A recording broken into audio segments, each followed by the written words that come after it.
अस्सलाम वालेकुम। डेली पाकिस्तान से मैं हूँ आपकी शेफ़ मोमिना और आज जो डिश मैं आपके लिए लेके आई हूँ उसका नाम है जलेबी। आइए उसके इंग्रेडिएंट्स देखते हैं। चीनी, मैदा, दही, सफ़ेद सिरका, लेमन जूस, इलायची, सरदे का रंग, बेकिंग पाउडर, पानी और पिस्ता गार्निशिंग के लिए।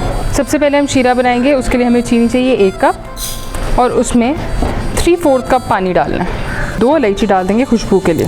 अब इसको हम चूल्हे पे चढ़ा देते हैं। बस आपने चीनी को पिघलाना है और इसमें हम थोड़ा सा लेमन जूस डालेंगे ताकि चीनी क्रिस्टलाइज ना हो। जलेबी के मिक्सचर के लिए आपको 1 कप फ्लावर चाहिए।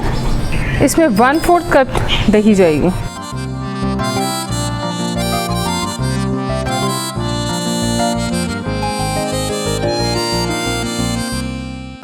ये मिक्सचर मैंने तैयार कर लिया और इसकी कंसिस्टेंसी बिल्कुल ऐसी होनी चाहिए। अब इसको 5-7 मिनट के लिए हम छोड़ेंगे, तब भी दही अपना भी पानी छोड़ेगी, तो इसलिए इसको हम थोड़ा थिक ही रखेंगे। जलेबी का मिक्सचर तैयार है, उसको मैंने इस तरह की स्क्वीज़ी बॉटल में डाल लिया। आप भी इस तरह की स्क्वीज़ी बॉटल ले लें या फिर वो जो पाइपिंग बैग्स होते हैं जो आप आइसिंग के लिए यूजुअली यूज़ करते हैं उसमें भी आप कर सकते हैं। ऑयल गर्म हो चुका है और अब इसमें हम अपनी जलेबियाँ बनाएंगे।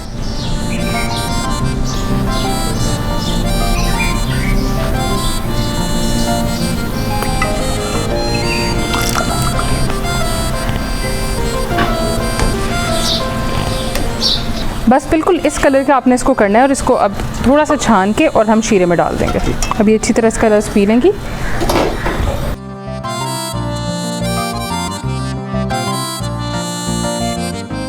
जी नाजरीन, मज़ेदार जलेबियाँ तैयार है। ज़रूर ट्राई कीजिएगा रेसिपी और प्लीज़ फीडबैक भी दीजिएगा। इसके साथ ही अपनी शेफ़ मोमिना को इजाज़त दीजिए और देखते रहिए डेली पाकिस्तान।